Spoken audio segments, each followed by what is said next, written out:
Jadi di waktu kuliah itu pertama itu kerja saya adalah bangunan. Oh, kerja bangunan juga. Iya, kenek. Jadi tukang, kita kan belum bisa kerja bangunan. Jadi tugas saya hanya ngangkut pasir, ngangkut batu bata, dan pekerjaan yang paling berat bagi saya itu ngaduk semen. Ngaduk semen. Iya. Karena kuliah saya kan sore sampai malam.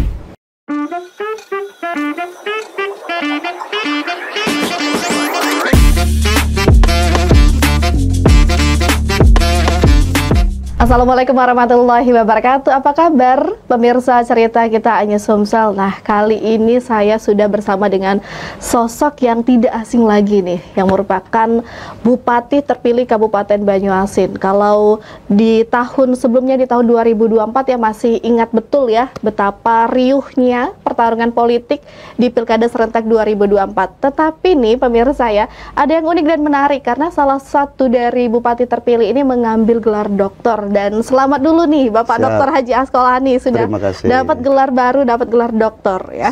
Nah, tapi sebelum kita membahas mengenai perjalanan pendidikannya sampai mendapatkan gelar doktor dan seperti apa sih perspektifnya pendidikan, pentingnya pendidikan menurut Bapak Haji Asqolani, Anggun enaknya manggilnya apa nih? Bapak kah, kakak kah, atau mas aja? Panggil abang. Abang aja. Abang aja. Atau Kang Mas boleh juga. Kang Mas ya. Oke deh. Kakak aja lah kayaknya ya, lebih kakak adean gitu kan. Ya karena dari dulu manggil kakak kan. Iya.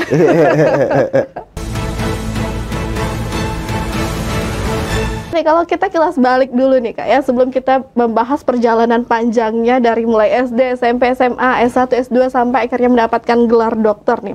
Kilas balik sebentar ke SD dulu nih. Kalau di SD Kak Asqol ini merupakan kelahiran 1970-an ya Kak ya? 74. 1974 ya, 74. Nah, artinya SD-nya di 80-an. Nah, kalau di tahun 1980-an itu fasilitasnya beda dengan yang sekarang kan?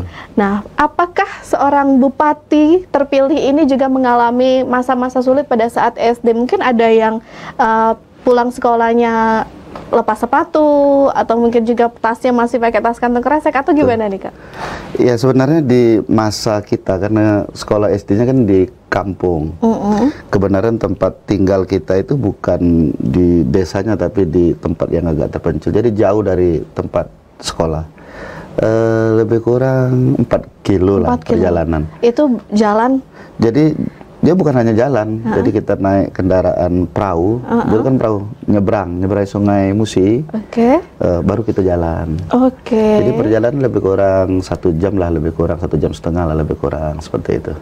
Jadi kalau dikatakan kesulitan, ya memang dari awal, dari kita lahir itu memang dalam kondisi sulit kan, terutama jarak tempuh, yang kedua kita juga diam di di kebun lah pada waktu itu, jauh dari perkampungan, sehingga kita banyak sekali mengalami kesulitan. Sehingga namanya zaman dulu kan belum ada jalan yang beraspal, apalagi dicor, dan jalannya jalan kampung, betul-betul jalan kampung.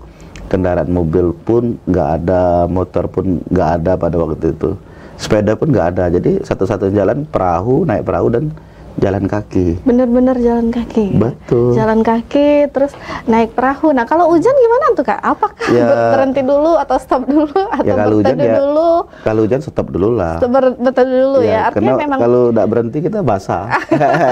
Artinya memang sekolah itu butuh perjuangan yang sangat luar biasa. Betul. Ya, jadi kalau saat itu karena SD-nya kan hanya satu-satunya di desa saya itu hanya SD itu. Sehingga kita menempuh perjalanan yang sangat jauh. Jadi kita subuh itu sudah mandi, sudah berangkat ke sekolah. Terus kalau kaitan dengan pengalaman sepatu dipegang dulu, itu betul. Pernah sempat nggak sih Kak kalau dulu ya SD kalau sepatu saya sampai bolong Kak depannya, nggak tahu kalau Kak Asqol kayaknya enggak. Kalau saya tuh nggak bolong tapi robek. Robek ya, yang sepatunya bolong di depan jempolnya kelihatan. Iya betul. Jadi pada waktu itu karena tanahnya kan lumpur kan, jadi sepatunya kan jarang kita pakai lah, sudah dekat sekolah. Jadi lepas sepatu dulu. Ya lepas sepatu dulu, karena kita lebih sayang dengan sepatu daripada kaki. Jadi ya banyak pengalaman yang kita dapatkan, bagaimana kita pulang sekolah kelaparan, kita apa namanya dalam perjalanan kita kena lapar, pada saat itu kan melewati kebun-kebun masyarakat ya.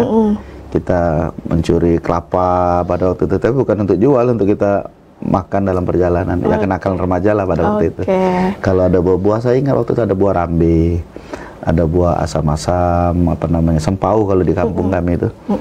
Itu kita ambil, kita untuk bekal kita di perjalanan pulang. Biasanya pulang kalau pagi, biasanya kita dari rumah itu pasti kita sarapan, makan kayak gitu kan. Pulang ya, pulang sekolah jam berapa pada saat itu? Dulu waktu masih sekolah lebih kurang jam 11, jam 12 lah. Pulang. Nyampe ke rumahnya jam 2. Jadi kalau kita ndak bawa bekal, ya pasti kelaparan, karena uang jajan ndak punya, kita nggak dikasih uang jajan karena nggak ada uang. Ya paling-paling kita pada saat itu ada yang namanya lempeng. Tahu kan lempeng itu ketan, dicampur dengan pisang, dibungkus pakai daun pisang. Nah itu direbus, dibakar, baru dibawa, dimasuk dalam tas. Itu bekal untuk kita pulang, karena uang jajan nggak ada kita. Jadi ternyata dari gelar dokternya ini perjuangannya juga luar biasa ya Kak? Iya, sebenarnya kalau dokter ini hadiah dari Allah sebenarnya. Saya tidak pernah berpikir sampai untuk mendapatkan pendidikan yang tertinggi seperti itu. Tapi karena ini sebuah perjalanan hidup, kata orang memang ini kan nasib orang itu kan rahasia Allah kan. Tinggal kita menjalani, kita usaha, kita berdoa, ya itulah ketentuan daripada yang Maha Kuasa. Nah, ini kalau SD-nya, tasnya gimana tuh tasnya? Pakai kantong kresek juga kah di hujan-hujan? Betul, jadi kita tas seadanya, dan itu pun bekas kakak kita kan dia ada tas yang lama yang bisa kita pakai. Dan memang kantong kresek itu tidak pernah tinggal, karena takutnya untuk mengantisipasi hujan. Buku-buku, jadi kantong kresek kita simpan di dalam tas, begitu hujan baru kita bungkus tas yang kita bawa. Jadi SD ini selama 6 tahun itu berjalan terus ya Kak, seperti itu ya? Ya kebenaran jalan kan. Kaki, naik perahu. Betul. Jadi di kelas 3, karena tempat orang tua tadi kan jauh 4 kilo, saya pindah tempat. Pindah tempat. Saya pindah tempat ke tempat nenek. Kalau ini lebih jauh atau lebih dekat nih? Lebih dekat ya. Lebih dekat. Jadi dekat, lebih kurang sekitar 2 kilo lah. Jadi lebih dekat sedikit masuk dari tempat orang tua. Jadi saya SD-nya banyak di tempat nenek, tempat kakek. Jadi saya sebenarnya terpisah juga dengan orang tua. Gitu. Iya. Jadi SD-nya itu nggak sama orang tua dong Kak, sama nenek kakek? Ya, dari kelas 3 saya pindah tempat nenek. Saya tinggal di sana, tapi setiap minggu saya pasti pulang, karena hari Sabtu itu di kami kampung itu ada kalangan namanya pasar pagi ya itu kan.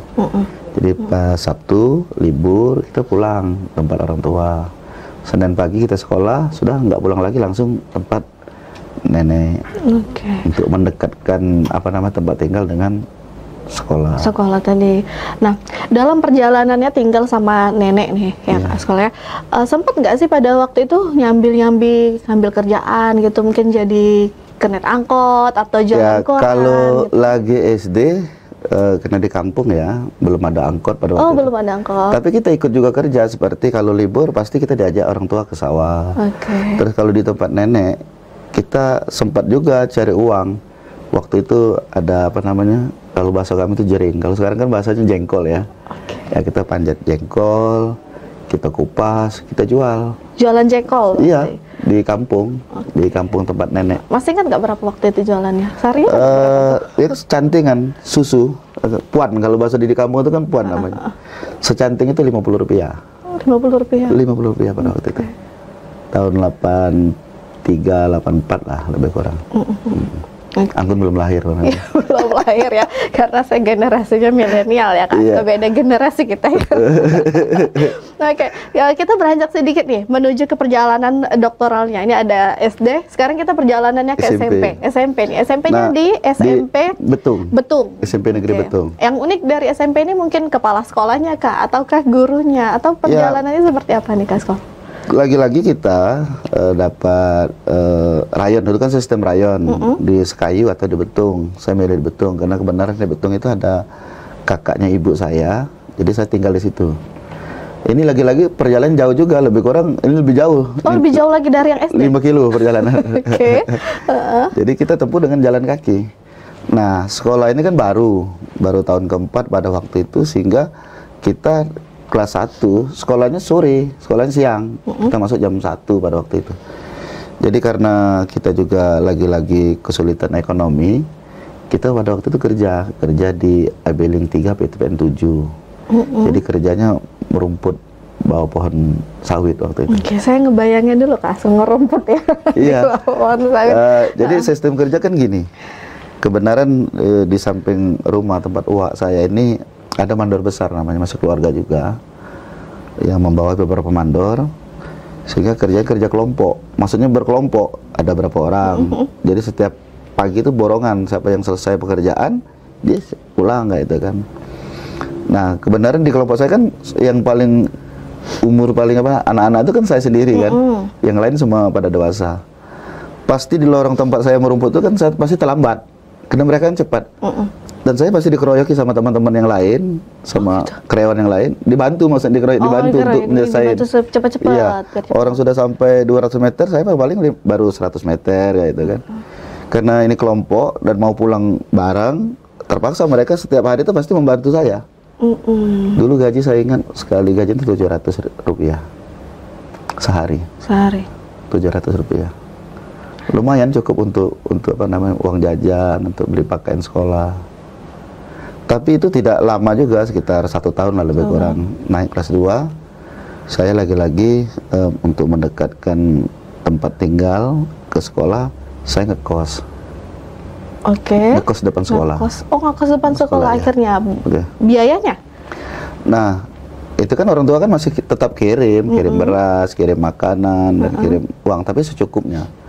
Nah, lagi-lagi untuk memenuhi kebutuhan hidup sehari-hari dalam kita menjalankan apa namanya sekolah pada waktu itu, kita tempat kerja tadi kan sudah jauh kan, tidak mungkin lagi kita bekerja di tempat Ebeling 3 tadi. Jadi saya dapat upahan ngidupi mobil motor genset mesin genset untuk listrik. Dulu kan nggak ada listrik di Betung itu. Jadi semua masyarakat itu yang punya uang dia ada mesin genset namanya, listrik lokal lah untuk memenuhi ke rumah.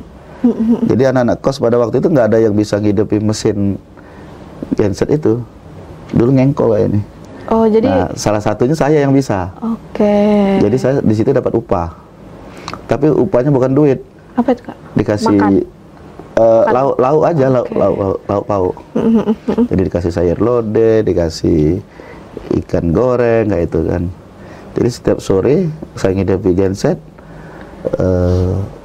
pas makan malam pasti ada diantarin lauk pauk lah dari ibu kos. Jadi makan malamnya dari itu tadi. Ya, dari kerja. Nah, tapi kita dapat juga duit, dapat rezeki juga di situ. Karena genset ini kan ada apa namanya membutuhkan air pendingin.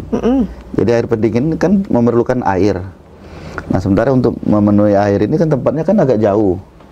Nah, jadi kita yang dapat upah juga untuk ngisi drum itu, namanya di drum itu ngisi air itu. Luar biasa ya perjuangan dari seorang Dr. Haji Askolan ya. Dari SD harus jalan kaki, SMP juga harus kerja. Baru tahu loh sekarang pernah jualan jengkol ya. Iya, pernah jualan jengkol itu, betul. Saya dengar-dengar juga pernah jadi kernet angkot. Itu di tahun berapa Kak? Itu waktu kuliah. Oh, itu waktu kuliah. Waktu kuliah S1 di Universitas IBA Palembang. Oke. Nanti kita bahas yang kuliah nih. Kita dari SD, SMP ke SMA. SMA nih biasanya nih romansa percintaan sudah mulai tumbuh nih. Iya. Jadi waktu SMA kan di Pangkalan Balai itu ikut rayon lagi. Jadi yang dapat nilai bagus itu disalurkan dari SMP ke SMA Negeri Pangkalan Balai. SMP Negeri 1 Pangkalan Balai pada waktu itu. Nah, di sini kan tidak ada pekerjaan yang dapat menghasilkan uang pada saat itu. Jadi sehingga kita mencari akal pada waktu bagaimana kita untuk memenuhi tambahan untuk memenuhi kebutuhan hidup kita selama sekolah di Pangkalan Balai. Jadi dulu ada di Pangkalan Balai itu masyarakatnya masih ada berladang pindah-pindah itu. Jadi setiap pulang sekolah ataupun yang paling sering itu Sabtu Minggu, kalau mereka untuk nanam padi di ladang, kita ikut. Oke, ikut nanam padi. Kita ikut nanam padi. Jadi kita upahan namanya, upahan. Jadi kita berapa blok yang kita ambil, beberapa orang kan, kita nanam padi nugal, sistem nugal waktu itu. Nah kalau pekerjaan itu tidak ada lagi kita mencari tempat kalau Sabtu Minggu itu kan pasti ada orang sedekah untuk kawinan, nikahan kan. Cucian piring. Jadi kita naftarkan diri sebagai sama teman-teman kan, teman-teman ada beberapa orang yang mau kan, ada yang tidak mau juga, yang gengsi kan. Kita kumpul-kumpul, siapa yang ada mau tempat nikah di kampungnya kita datang, kita bantu-bantu tukang hidang. Tukang hidang, tukang ambil piring. Kalau nyuci piring itu kan ibu-ibu yang tuan rumah biasa. Kami paling pekerjaan ngidang makanan, bawa makanan kayak itu, merapi-rapiin kursi. Nah setelah itu pertama kita kan dapat makan siang. Dapat makan gratis ya? Gratis. Itu namanya memperbaiki gizi. Pas di kondangan. Iya, kondangan kita dapat makan. Terus pulang kita disangoni juga kan, disangoni makanan lagi, terus dapat rezeki juga di situ. Oke. Jadi pada waktu itu saya ingat kita dapat rata-rata itu 5.000, 10.000 lah dapat upah. 5.000, 10.000. Lebih kurang seperti itu. Lebih kurang ya. Nah itu uangnya diapain? Ya untuk kebutuhan sekolah, untuk beli buku, untuk nambah uang makan di rumah kan, kos namanya kan, kita kan masak sendiri di situ kan. Jadi perlu bahan-bahan makan kita beli dari situ. Oke. Memang kita dapat kiriman dari orang tua di kampung, tapi boleh dikatakan tidak begitu mencukupi lah untuk memenuhi kebutuhan hidup kita selama sekolah.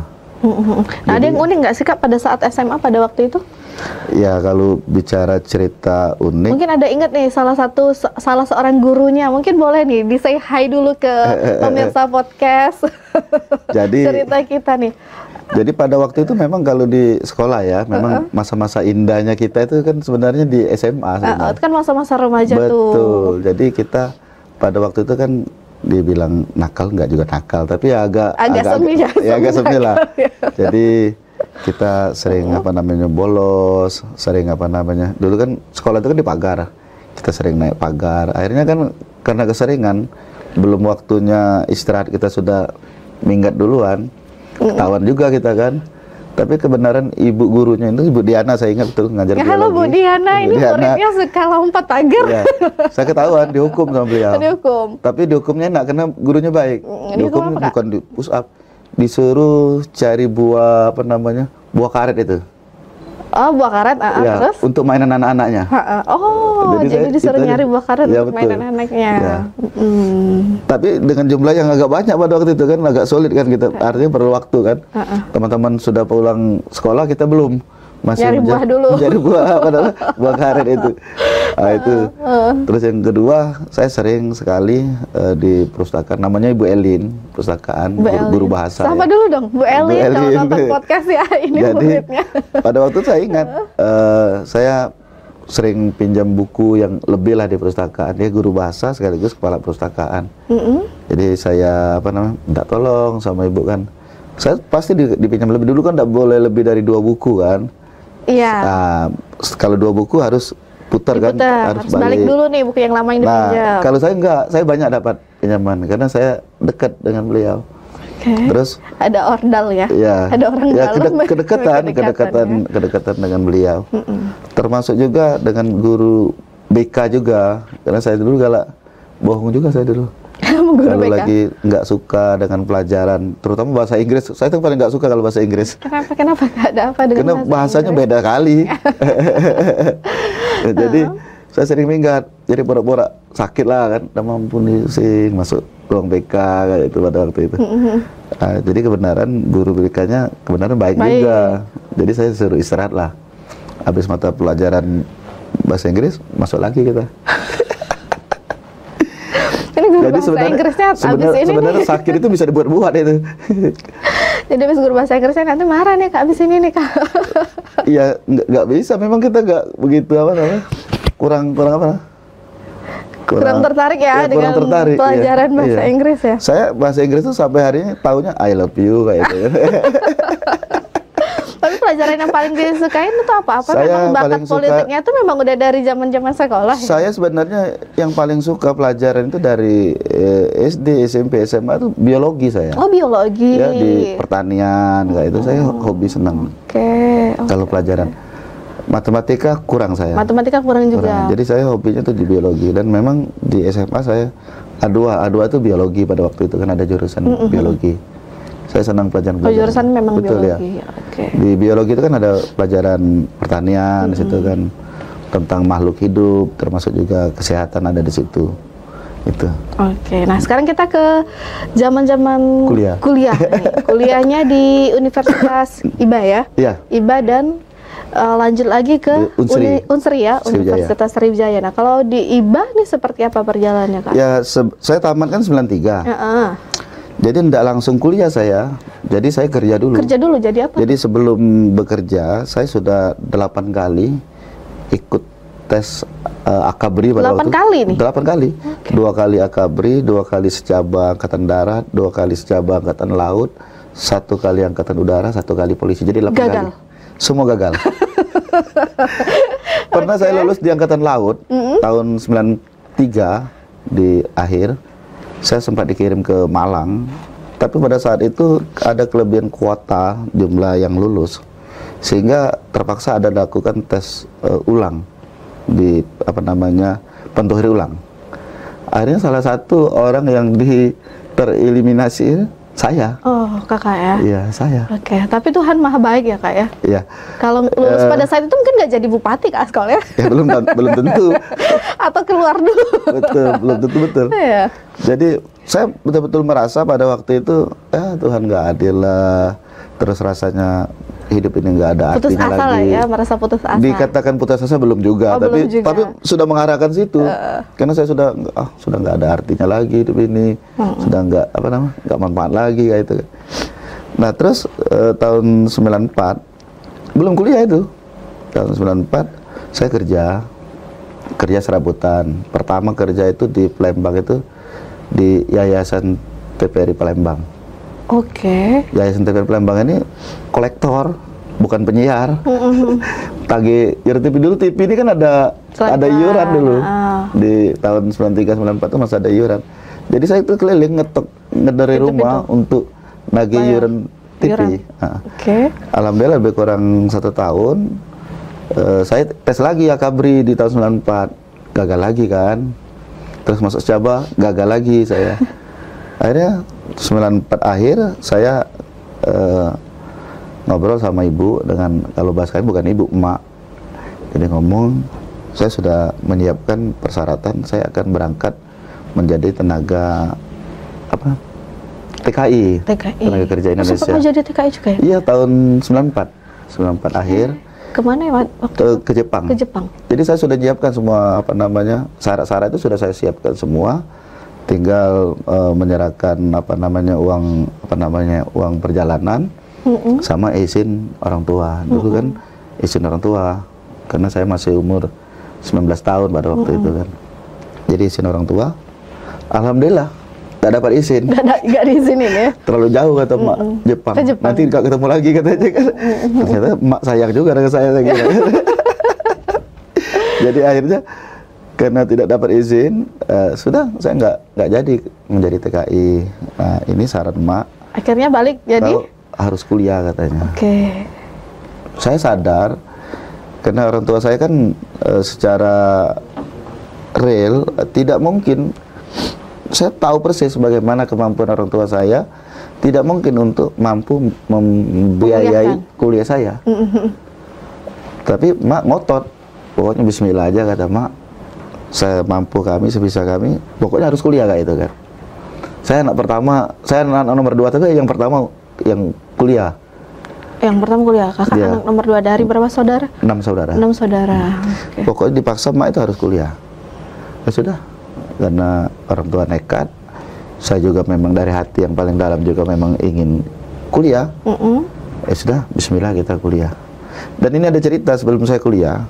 Jadi tahun 94 saya ngekos juga di Palembang kan. Teman kos saya ini kan kuliah dia. Siapa teman kosnya waktu itu kan? Yulizar namanya. Masih keluarga juga. Masih keluarga juga. Dia kuliah di teknik IBA. Oke. Jadi di sela-sela saya kerja, saya ikut dia kuliah, ikut masuk dalam ruangan, gitu. ikut belajar. Padahal saya nggak terdaftar sama sekali.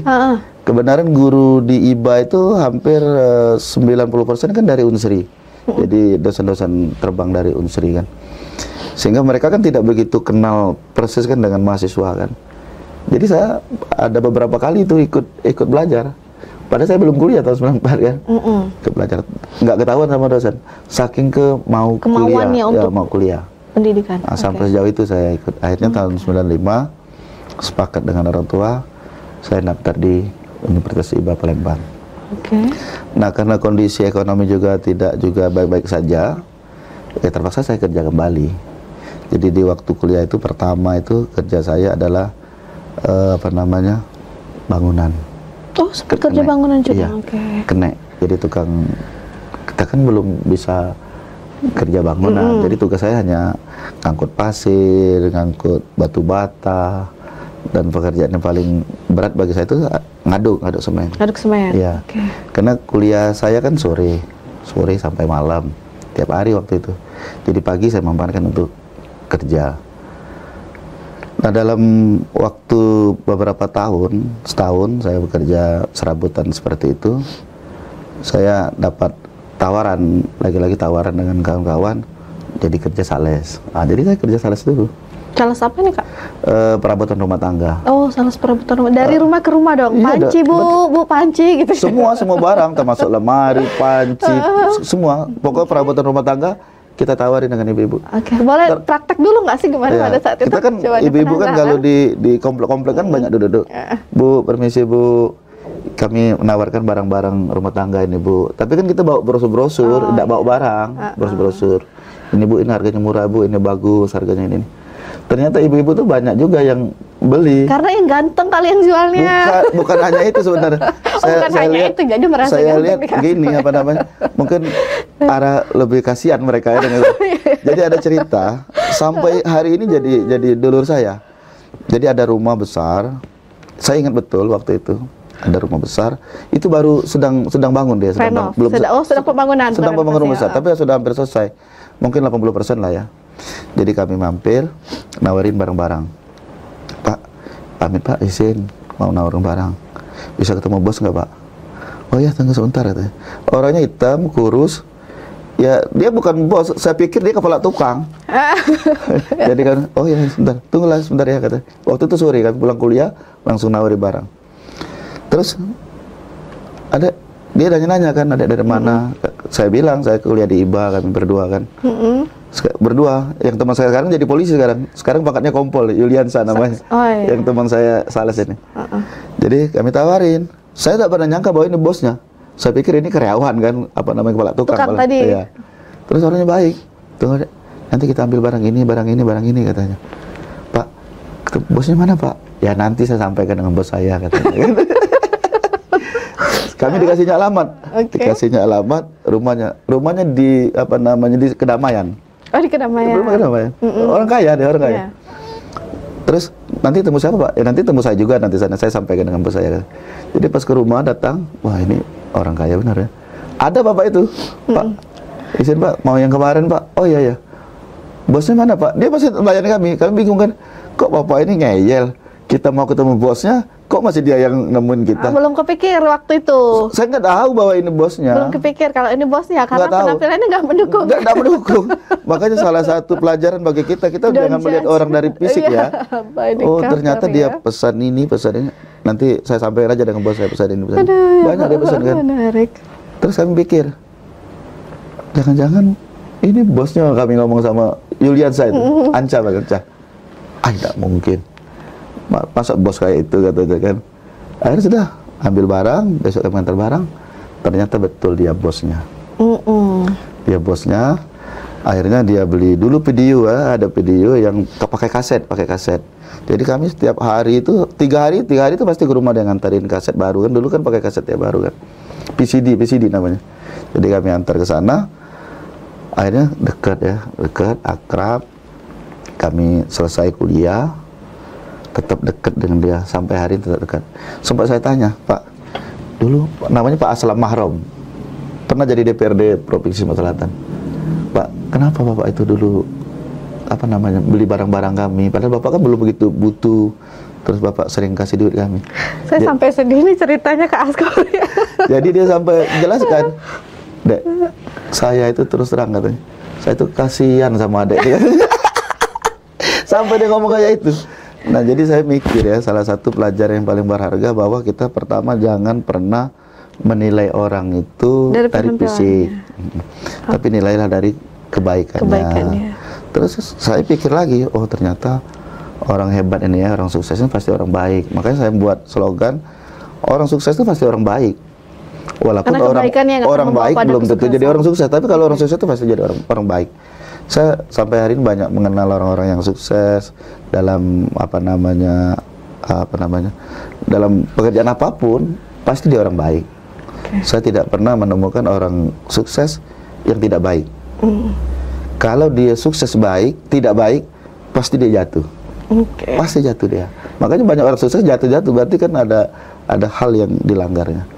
Makanya saya tahu persis, ini rumus Allah ini memang kalau kita ingin sukses harus jadi orang baik.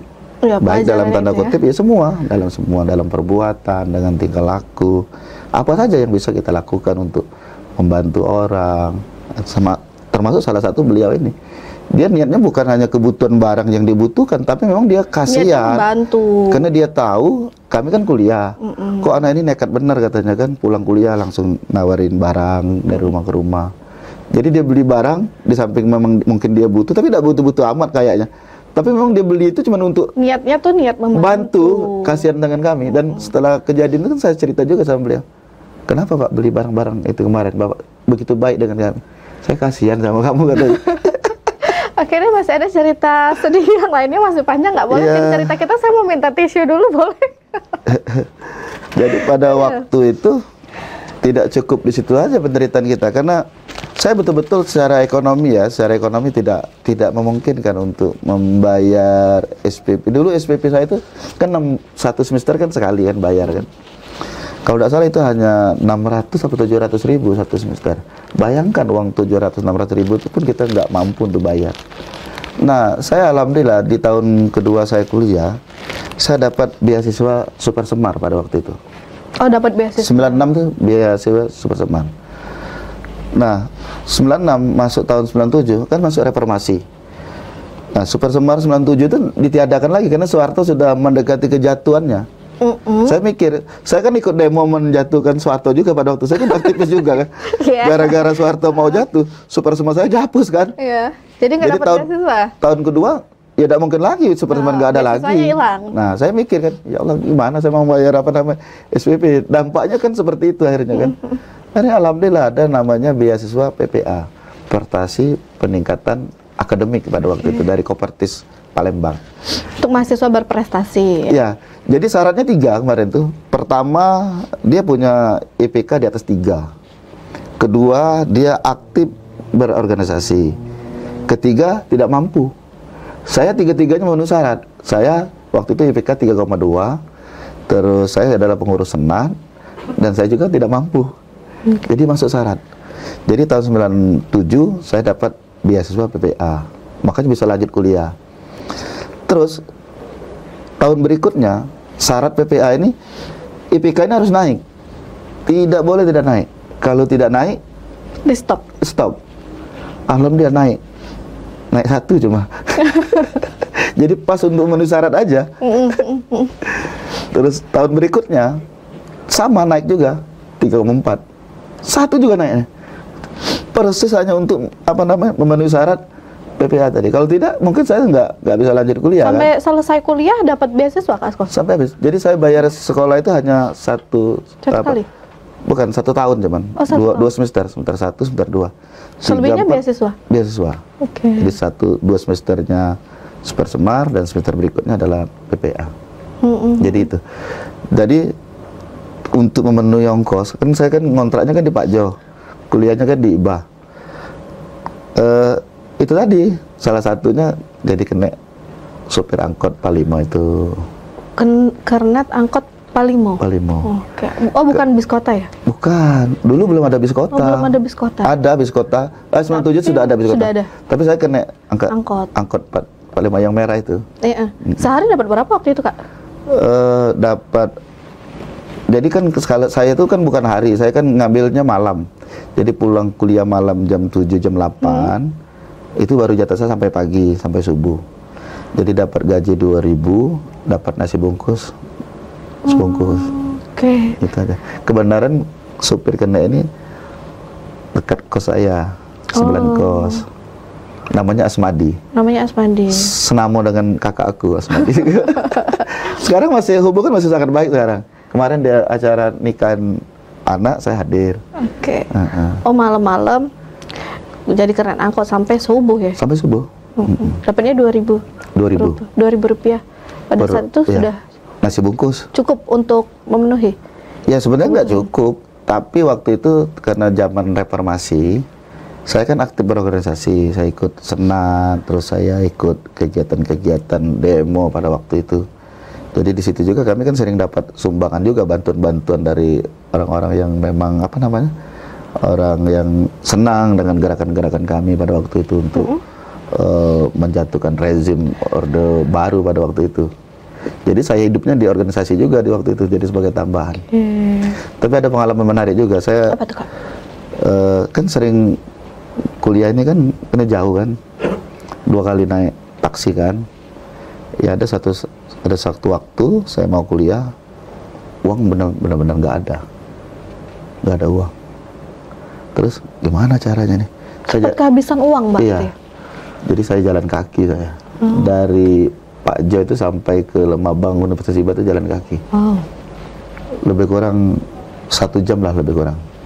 Saya itu kalau sudah di kampus hidup saya, karena banyak teman. Ada teman punya motor, mungkin diantar pakai motor, mungkin teman punya ada duit kan, bisa pinjam dulu kan. Jadi yang penting saya itu sampai ke kampus dulu. Kalau sudah sampai kampus, ya selesailah sudah. Karena banyak teman kan. Karena saya berorganisasi juga. Dan ada juga pengalaman saya, karena mungkin terlalu capek, mau jalan kaki juga capek, tapi saya juga harus kuliah, uang juga nggak ada. Saya bohongi supir angkot. Caranya gimana? Jadi naik mobil angkot, kita duduk di depan. Tapi waktu naik jangan kita sendirian, harus ada beberapa orang lain yang bisa naik juga. Jadi kita tunggu cari angkot yang kosong. Jadi pas datang ke Iba, saya bilang, Pak, uang angkotnya di belakang. Dia kira kan teman yang kita naik barang tadi, padahal bukan teman kita kenal juga enggak. Ada juga kejadian, ada beberapa kali itu. Tapi memang itu kan perbuatan kurang baik. Tapi saya pikir karena kita juga dalam kondisi karena terdesak keadaan ya kayak. Jadi saya pikir gini, walaupun berdosa nggak begitu berdosa juga ya. Karena kita kan cari ilmu juga kan. Dan kita bohongi mereka itu kan bukan sengaja kita bohong untuk mencari keuntungan, enggak. Memang kita untuk kuliah kan. Karena jalan kaki capek. Gak habis pikir. Sudah, bohong juga kita kan. Aduh, di kalau bapak angkotnya dengerin lagi nih apa Pak Bupati. Jadi waktu itu kan kalau sering terjadi itu angkot ini saya kan ada nomor apa namanya, nomor trayek kan, nomor trayek. Saya catati kan. Jangan sampai nanti masuk 2 kali kan. Nah ini yang bohong katanya. Jadi sampai sejauh itu apa penderitaan kita dari SD, SMP, SMA sampai kita kuliah. Dan alhamdulillah akhirnya memutuskan untuk kuliah lagi, gelar doktor, padahal udah jadi bupati.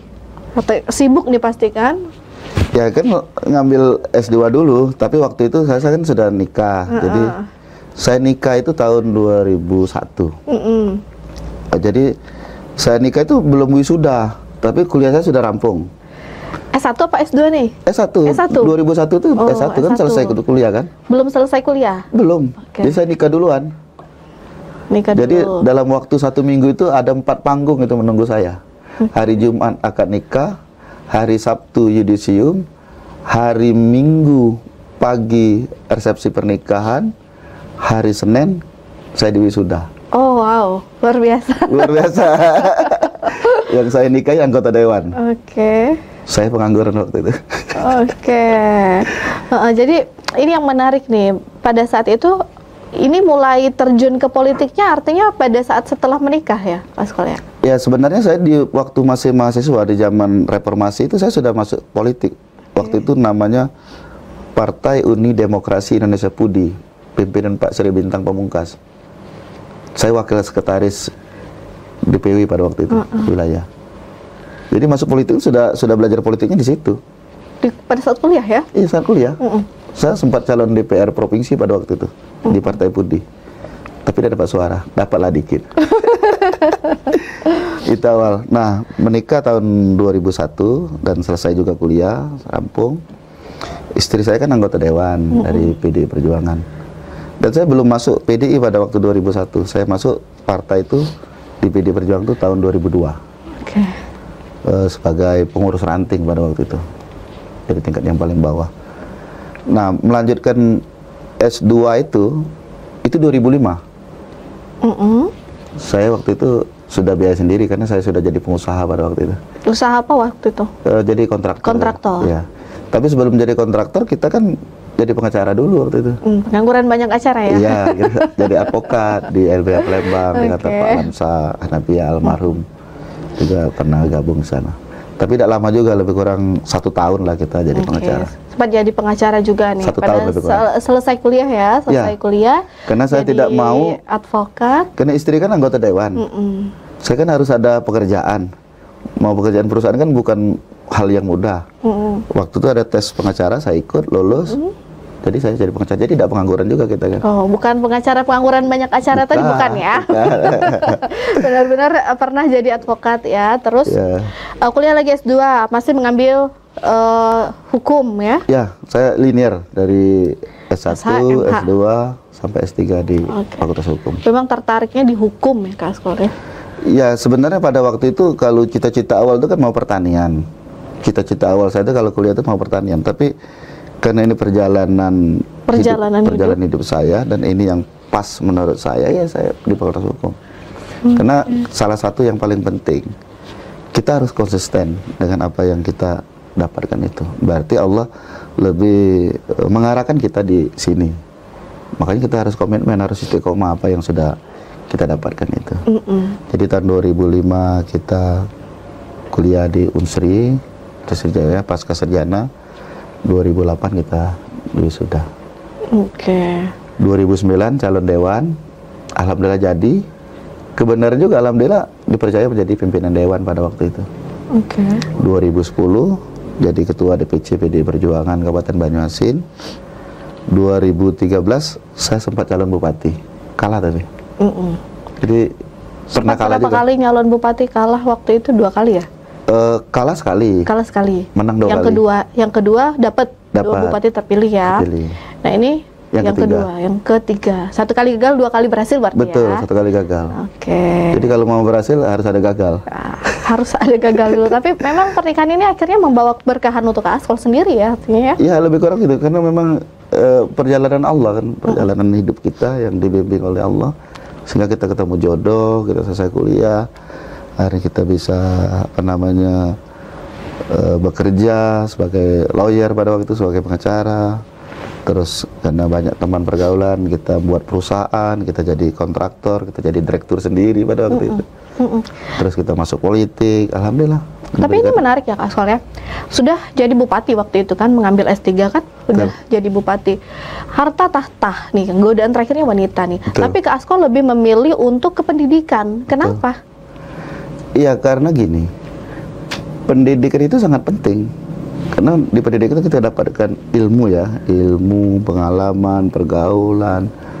Dan orang yang punya pendidikan, biasanya orangnya akan lebih baik dari orang yang tidak punya pendidikan. Kan pendidikan itu sangat penting. Seberapa penting pendidikan kalau menurut Kak Askol? Karena kalau biasanya nih ya, orang-orang udah punya jabatan, kekuasaan, materi, semuanya. Mungkin sebagian sudah tidak penting lagi pendidikan, karena memang sudah merasa berhasil dengan kesuksesannya. Nah, kalau Kak Askol akhirnya memilih untuk mengambil gelar doktoral tuh ada apakah di belakangnya? Apakah memang dukungan orang tua atau paksaan? Atau memang apa sih yang jadi motivasi Kak Askol? Enggak, memang kalau orang tua itu cuman memaksakan kita itu kan kuliah kan. Setelah itu kan keinginan kita sendiri. Karena kita juga bergaul kan sebagai kepala daerah, kita melihat teman-teman kan, terus bergaulan di tempat-tempat lain. Jadi orang yang berpendidikan lebih tinggi, biasanya kemampuannya kan akan lebih dari orang yang pendidikan tinggi biasa. Jadi kan kita ingin, oh artinya pendidikan ini sangat penting.